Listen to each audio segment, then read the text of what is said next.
Smile 2 is here, and it has a lot to live up to from the first Smile movie, which made $217 million at the box office and got good reviews. I'm just gonna cut to the chase though. This movie does more than live up to the original, as it improves substantially on it in every way, so let's talk about it. But first, if you love horror movies and film discussion, please consider subscribing to my channel. I'm trying to hit 1,000 subscribers, which would be a huge milestone for a small YouTuber like myself. And also, if you enjoy this video, don't forget to give it a like so it can be seen by more people and do better in YouTube's algorithm. Alright, before we get into Smile 2, let's talk about the first movie briefly, since I wasn't on YouTube yet back then when that movie came out. I thought the first Smile was a very well-made horror film with some good scares, but overall I felt it was a very cliche and predictable movie. It basically had the same exact formula as tons of other horror movies like Sinister and The Ring, where a curse of some kind affects our main character, they investigate the curse, everyone calls them crazy, and they either manage to survive or, don't. And I just thought these tropes were done better in previous movies than in the original Smile. But overall, it was a fun fall scary movie to go see, but not one that stayed with me in any way. So when Smile 2 was announced, I was very indifferent to it, thinking, well, we all know sequels usually can't top the first movie, and since I didn't really think the original was anything exceptional, I expected Smile 2 to suck. Well, ladies and gentlemen, never judge a book by its cover. Smile 2 is a fantastic horror movie, and you gotta give Parker Finn, the director of both Smile films, so much credit for how he managed to expand and be more ambitious with his ideas. This movie has a budget of $28 million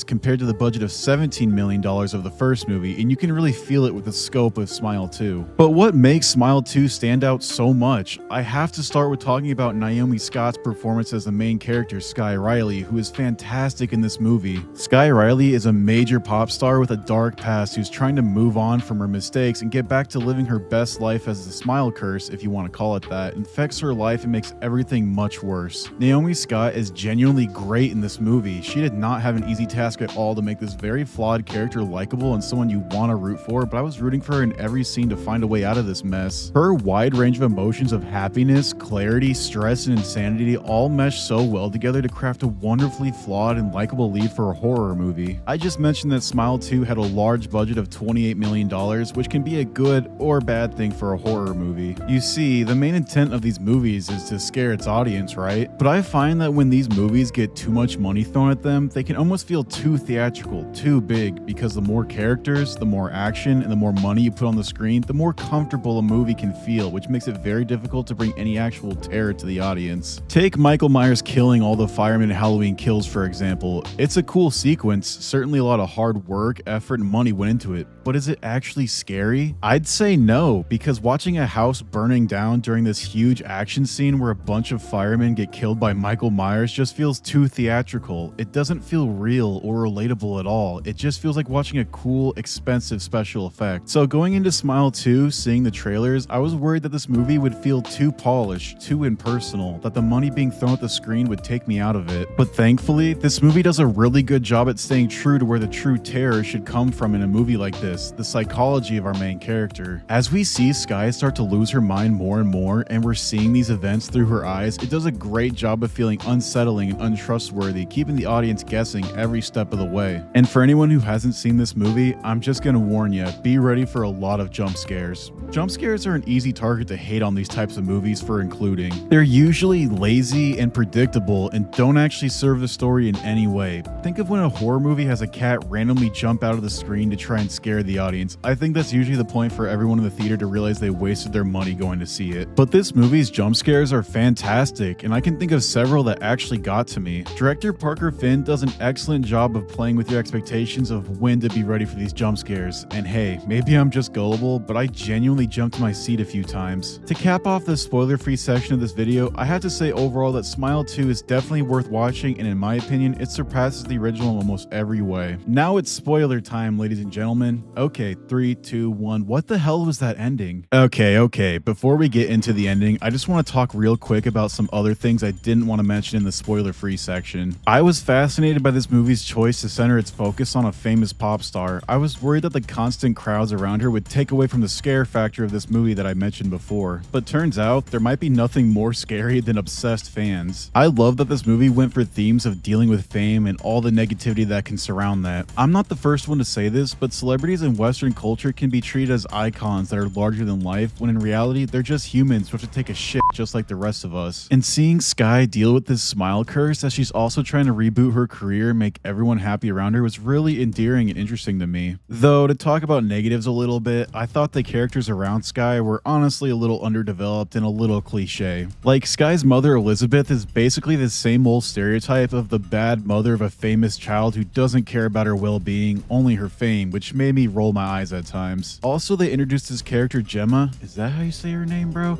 Who used to be Skye's best friend, but they had a falling out of some sort that they don't explain much at all, and I didn't really like how easily they reconnected and brushed over all of that. But thankfully, this movie is full of surprises, and of course, it turned out that Gemma and Skye in fact never did reconnect as we saw on screen, as Gemma was just a hallucination from the Smile Demon. Round of applause for you, Parker Finn. That was a great twist. Okay, on to the ending. I complained that the original Smile was cliched and followed basic horror blueprints and tropes that we've seen a million times. In Smile 2, it's seemingly following the same blueprint as the first until we met a guy named Morris who actually has a plan to take down this demon once and for all. So within the first 15 minutes of the first movie, it already felt like a foregone conclusion that our main lead was just gonna die at the end like in so many movies before, but here my interest was piqued. I was actually wondering if Skye and Morris were gonna defeat this thing or if they would fail, and the result was interesting to say the least. After Skye and Morris set up their death trap for the demon, Skye battles the demon for a little bit, but then it turns out none of that ever actually happened, I guess, and we see Skye on stage in front of thousands of cheering fans, and we all watch in horror as we know exactly where this is going. As the credits rolled, I was very perplexed on how I felt about it. I love movies that actually challenge the audience to put together the puzzle pieces of what we see on screen. Take The Shining, for example. But after we just set up this very interesting climax, starting with Skye killing her mom in the clinic, retconning the last 20 minutes of the film we just watched just to see Skye on stage just felt a little cheap. It's not exactly clear what happened, which, like I said, I do enjoy when movies do that, but we don't really get much clues on the actual series of events that led up to Skye's demise. I guess maybe she never got the concussion that landed her in the clinic and she ended up going on the tour after all. But what does that mean exactly for how Skye was acting before she stepped on stage? Because in her head, she was going on this grand high-speed drive through New York City. Outside of her own head in psychosis, was Skye just in a zombie-like state controlled by the demon up until she stepped on stage? The only clues I can think of are in the beginning of the film when the drug dealer offs himself in front of Skye. Before he does this, he's in a very frantic state where he doesn't seem to remember any of his actions at all and is just not himself. So I suppose it's possible the Smile Demon can fully possess someone's body while keeping the actual host in a dream world inside of their head while toying with them all at the same time. It's interesting to think about, but by judging how the drug dealer was acting before he died, all frantic, I seriously doubt that Skye's friends and family wouldn't see the warning signs before letting her go on stage. This is all very interesting to talk about, and I've given you guys my thoughts, so I want to know, what did you think about Smile 2 and the ending? Of course, the movie just came out, so if you want to comment on the ending, please put a spoiler warning at the top of your comments so nobody gets it ruined for them. That is all for today.